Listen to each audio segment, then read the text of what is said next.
Halo, kenalkan saya Willy Putranta dari Majalah Utusan. Saya sekarang jadi redaktur pelaksana. Saya sudah di Majalah Utusan sejak tahun 2009 dan sampai sekarang saya masih kerja dan berkarya di Majalah Utusan. Latar belakang pekerjaan saya dari bimbingan dan konseling Selatan dan Mas. Tapi sekarang saya memilih menjadi seorang jurnalis karena sudah dipaksa saya.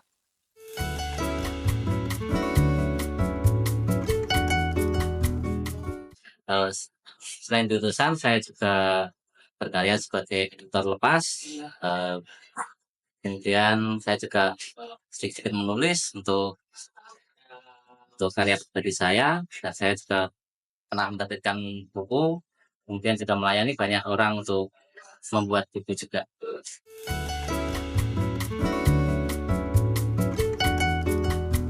Sejak kecil saya sebenarnya sudah sangat ingin berkarir di jurnalistik. Karena waktu kecil saya kan sudah sering membaca. Saya hobi membaca sejak kecil, membaca majalah, buku dan sebagainya. Waktu kecil saya itu eh, paling punya keinginan untuk mempunyai mengkoleksi buku-buku yang di luar buku pelajaran, karena waktu itu kan sebagai anak kampung, kemudian hanya kemudian sekolah seperti biasa, yang saya punyai hanya buku tulis dan buku pelajaran. Nah itu saya waktu itu pengen juga mempunyai buku bacaan yang di luar itu. Lalu ada perpustakaan, dari situ saya di sekolah, dari situ saya mulai menyukai membaca. Kemudian di rumah juga ada banyak koleksi majalah, koran dan sebagainya. Saya ikut membaca di situ. Jadi saya sudah sejak kecil mengetahui seperti apa sih tulisan untuk jurnalistik, kemudian tulisan-tulisan fiksi, non fiksi itu seperti apa, saya sudah cukup memahami.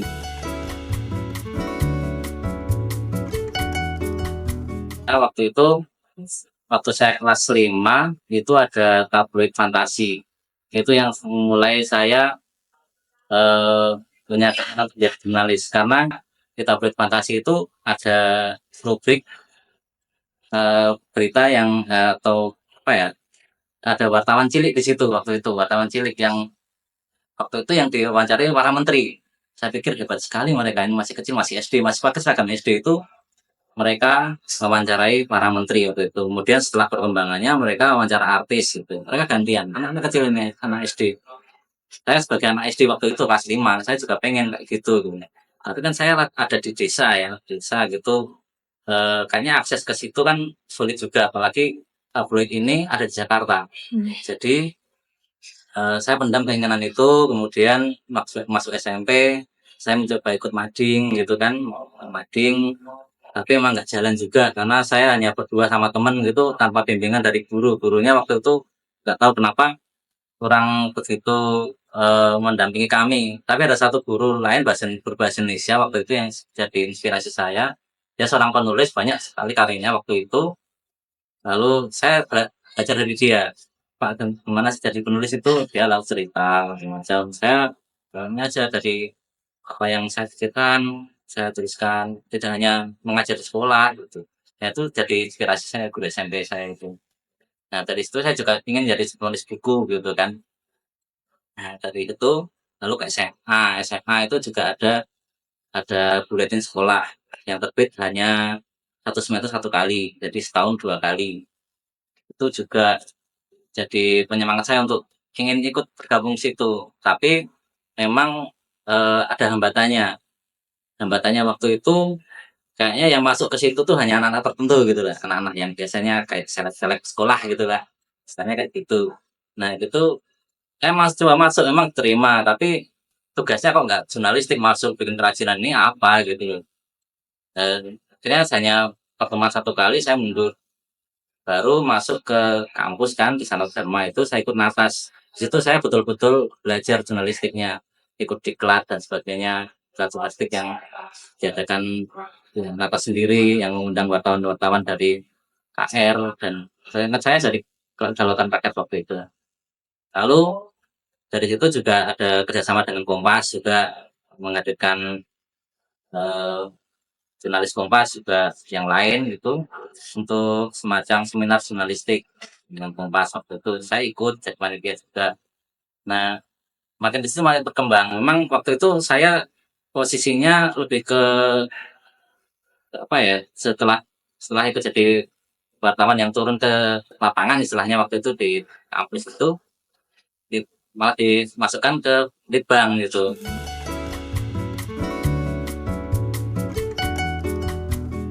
Yang buat saya berkesan itu kami bikin edisi khusus tentang ini dugem.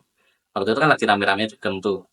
Nah itu eh, ya saya terjun, saya cari ini apa namanya klub-klub malam itu agak susah karena waktu itu pas bulan puasa jadi tutup semua. Tapi untungnya ada satu yang sekarang di dekat Lipo itu hotel apa itu yang dekat situ itu ada satu klub malam itu yang lagi renovasi dan ketemu pemimpinnya pemiliknya itu untungnya dia mau bercerita. Nah itu saya sangat apa ya mulai merasa enak juga ini ya, kerja di wartawan gitu kan waktu itu. Lalu di sama teman waktu itu Mas Eko yang namanya itu dari sudah menjadi wartawan di Banjarmasin Pos. Tapi sebelumnya dia sempat magang juga di Pernas kalau nggak salah. Sempat nawari saya magang itu di Pernas selama 1 bulan. Harus stay di sana selama 1 bulan itu dengan kendaraan. Saya kendalanya kendaraan waktu itu karena bergantian dengan ayah saya gitu. Jadi saya nggak sama mengikuti ke situ. Tapi saya punya hubungan baik waktu itu dengan Pak Yudi Margantoro. Nah, waktu itu saya kenal beliau di sana dan sampai sekarang kami masih istilahnya akrab dengan beliau. Saya masih akrab.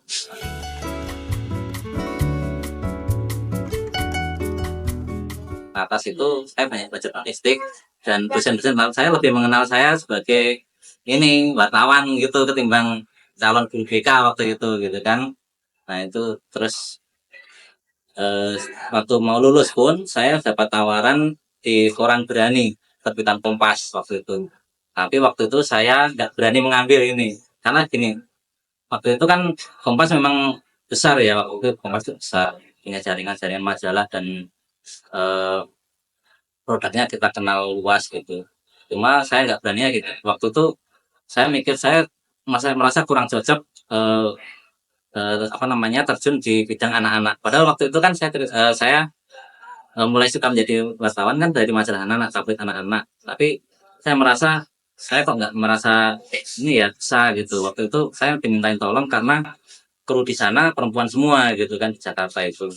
Akhirnya saya nggak ambil, lalu ada tawaran bekerja sebagai guru di Mars gini kasih, saya ambil itu selama setahun.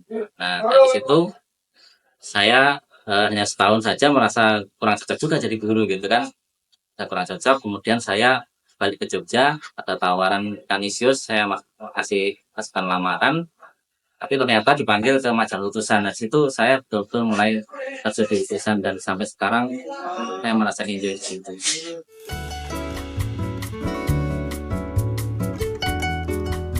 Tembang saya ini agak gimana ya karena kalau berkaca dari kami ya kami yang majalah kecil ini majalah utusan itu kami punya pelanggan setia yang tidak banyak tidak banyak dan melihat kemarin tuh perkembangannya dari teman-teman yang lain kayak Kompas tadi dan yang lain media grup yang lain itu kan kayak yang gulung tikar gitu banyak yang majalahnya tutup akhirnya berubah haluan menjadi online atau bahkan hilang sama sekali. Nah tapi saya merasa kalau apa ya jurnalistik itu akan tetap jadi jalan bagi kita untuk mencari fakta yang betul-betul valid gitu. Karena sekarang kan dalam media sosial tuh orang banyak banyak melihat informasi dari situ. Nah kadang-kadang informasinya kan nggak benar, hoax itu banyak kan. Nah kita juga bagaimana supaya masyarakat itu dapat informasi yang tepat ya ke media yang mainstream ini gitu. Tapi media mainstream pun kadang-kadang juga sulit kita percaya nah, mana yang bisa kita percaya kan agak susah sekarang. Nah tapi nanti kita juga akan bisa melihat sendiri kok kalau misalnya kalau setelah membaca oh kita bisa melihat sendiri ini yang betul-betul informasinya valid atau hanya cari sensasi itu aja.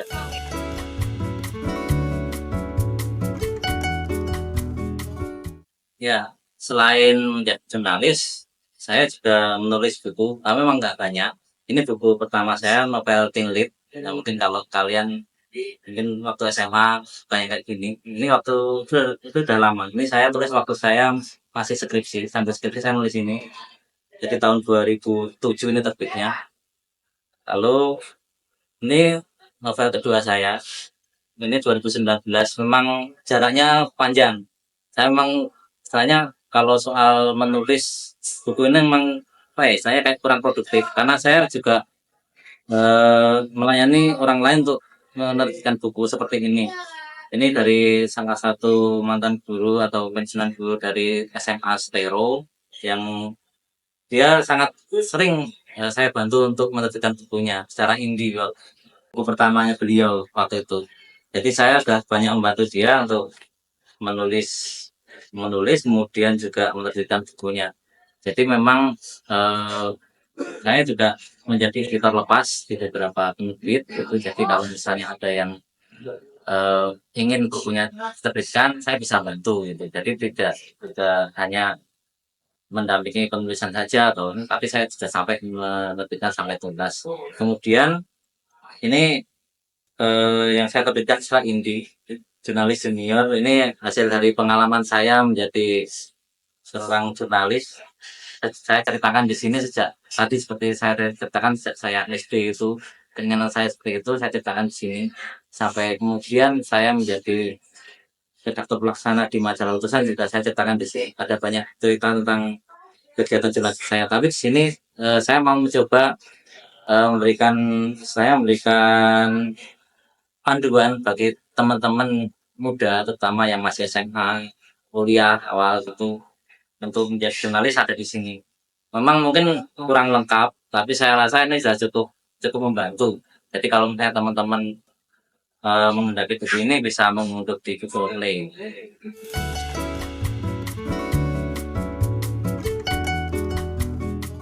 Kalau riset menulis, nah ini nggak hanya soal soal jurnalistik ya. Nah, jadi kalau menulis kebetulan kan saya juga menulis buku seperti ini. Ini buku terbaru saya, enggak terbaru sih, dari 2019 kemarin terbit. Ini memang fiksi, tapi saya pakai riset. Memang risetnya waktu itu saya memang dari buku yang tertulis, tapi nggak hanya itu, saya juga bertanya pada orang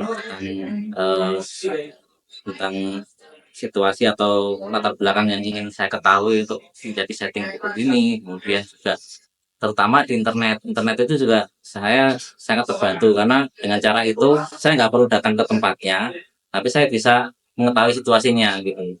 Nah ini kan settingnya antara Temanggung dan Magelang tuh, settingnya kayak gitu. Lalu saya tanya ke teman yang Temanggung sana, "Oh, kamu kesini aja." Ya repot ya kalau ke sana, saya bilang gitu. "Kamu ceritakan aja situasinya bagaimana di sana." Gitu. Saya cerita-cerita gitu akhirnya saya juga tahu dia dari temen yang biasa naik gunung gitu kan, yang pernah tuh Gunung Sindoro misalnya yang dia dari setting sini. "Seperti apa di sana?" gitu. Kayak gini," gitu. "Oke," gitu. Jadi memang lebih baik kalau kita punya waktu atau punya anggaran untuk datang datang aja ke tempatnya gitu, riset itu. Riset memang sangat penting untuk menulis. Jadi memang akan baik kalau misalnya memang terjun langsung, nggak hanya lewat membaca tapi juga ketemu dengan orangnya, itu juga salah satu syarat.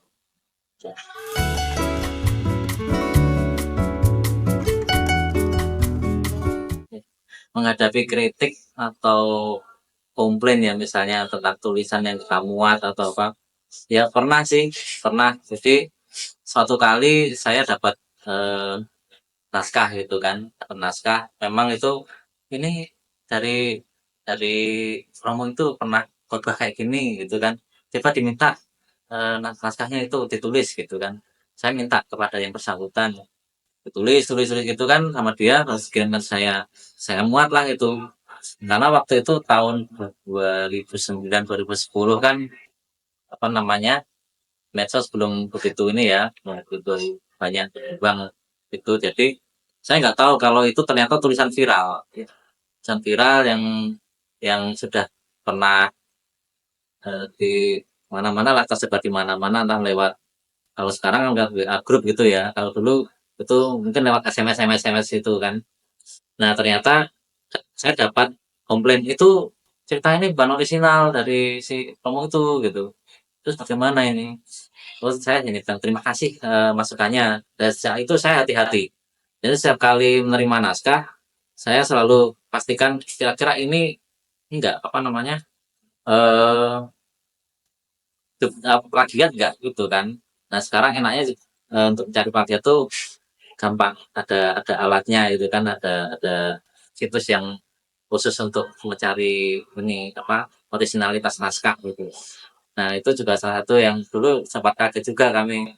Nah itu gimana ini kalau nanti banyak komplain, katanya cuma satu, terus komplain yang lain atau kritik yang lain kebanyakan sih saya ngisi informasi, misalnya informasi maksud kami menangkap dari narasumber itu seperti ini gitu, tapi ternyata yang dia maksud seperti ini, tapi kami nulisnya kan biasanya kami parafrase ya supaya lebih enak dibaca. Kalau kita ngomong itu kan kadang-kadang eh, nggak nggak sesuai kaidah penulisan yang enak dibaca gitu kan. Akhirnya kami parafrase dan ini ternyata maksudnya bukan begitu gitu kan. Ya komplain itu biasa, tapi memang eh, permintaan maaf itu ya jadi ketika kita nanti kalau misalnya ke depan kita ralat itu juga bisa. Kalau sekarang media online enak, kalau misalnya ada ralat itu langsung kita ubah cepat gitu, nggak tentara gitu. Tapi kalau dulu ya hal-hal yang itu ya agak malu buat kita sebetulnya, malu, tapi bagaimanapun harus tempuh karena memang daripada nanti eh, jadi masalah. Pernah juga ada kekeliruan itu kami lupa mencantumkan kredit foto. Jadi kami mengambil foto di internet lalu memasangnya tanpa kredit sama sekali. Itu dari pihak sana komplain ke kami, kenapa foto kami dipakai gitu.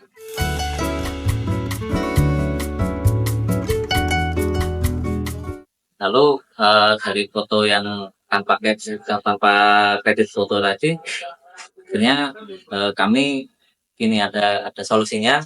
Kami minta maaf satu, kemudian ada bikin alat, lalu membayar, saya tanda ganti rugi gitu. Jadi satu mana supaya pihak sana itu nggak mempermasalahkan lagi. Lalu selanjutnya kami memang harus berhati-hati untuk mengambil foto dari internet. Kami usahakan yang memang secara lisensi tidak bermasalah kalau misalnya eh, kalau kami pakai. Jadi yang free gitu lah istilahnya kami ambil, kalau enggak kami beli di Shutterstock gitu. Dan untuk cover misalnya kami hati-hati, jadi jangan sampai kami menggunakan foto yang ada ciptanya gitu. Kalau ada ya kami beli. Itu solusinya untuk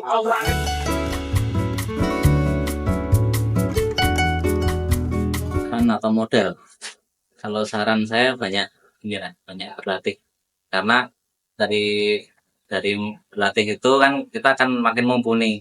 Pertama bikin berita, saya selalu menyarankan cobalah bikin berita dulu, itu yang paling mudah untuk menulis. Jadi karena di situ kan sudah rumusnya ada 5W1H itu kan sudah lengkap itu di situ. Dan berita itu kan biasanya nggak panjang-panjang.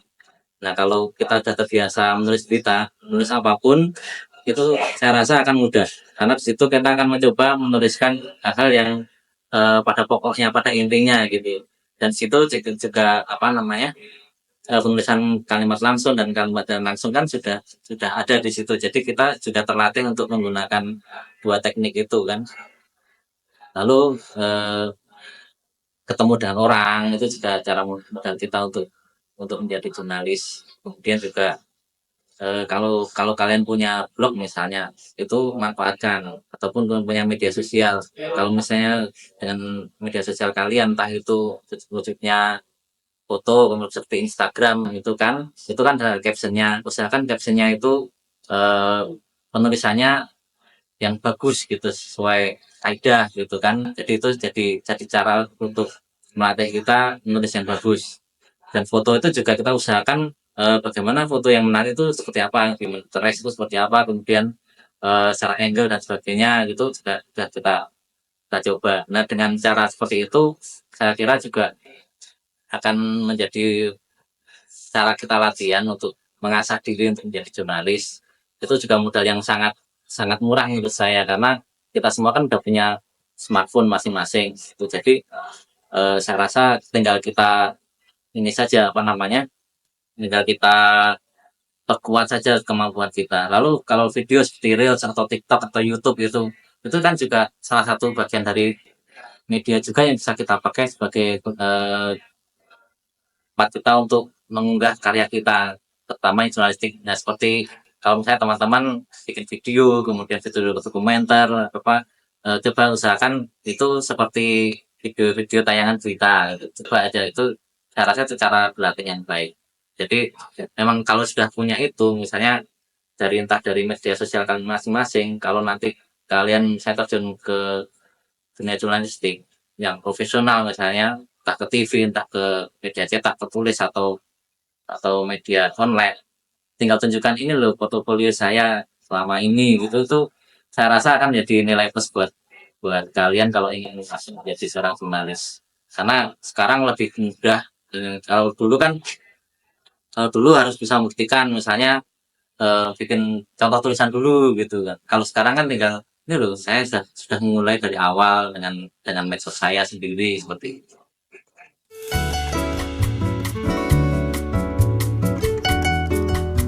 Mas Willy itu orangnya tuh disiplin, santai tapi disiplin, terus juga apa ya, tertata gitu. Misalnya, kan aku itu kenal Mas Willy itu di tempat magang, itu majalah Utusan, maaf, ya di majalah Utusan.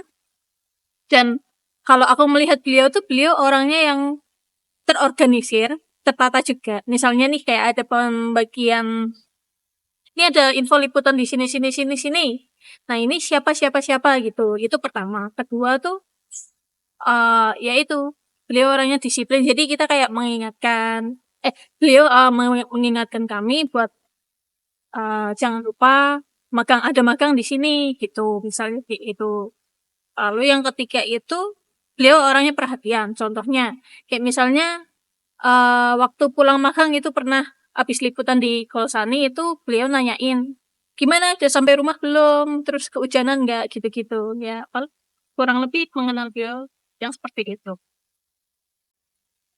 Mas Willy itu juga orangnya sabar banget, banget banget banget. Menurutku sabar banget. Dia tuh yang kayak ya setiap manusia tuh punya kesalahannya masing-masing lah. Dan dia itu yang kayak sabar ngajarin kayak misalnya kami kan membuat tulisan. Nah, beliau tuh kayak ngasih saran, kritik juga, dan ngasih saran dan kritiknya itu yang kayak benar-benar sabar gitu loh. Kayak gimana sih yang kalau zaman sekarang tuh katanya tuh soft spoken. Nah, itu lalu beliau tuh juga orangnya teliti ya karena mungkin karena sudah terbiasa dengan tulisan-tulisan yang pernah dibuat dan lain sebagainya.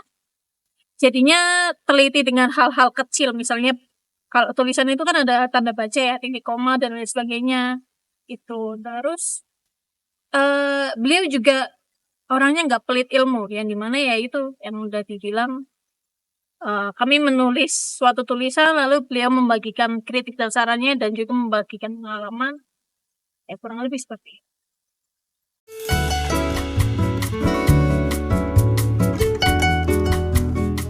Buat teman-teman yang ingin menjadi jurnalis, pesan saya banyak berlatih, banyak menulis, banyak bertemu orang, banyak mengobrol, banyak mendengar, banyak membaca, dan banyak hal yang perlu kalian lakukan supaya kemampuan kalian semakin terasa. Tapi jangan lupa baca buku ini.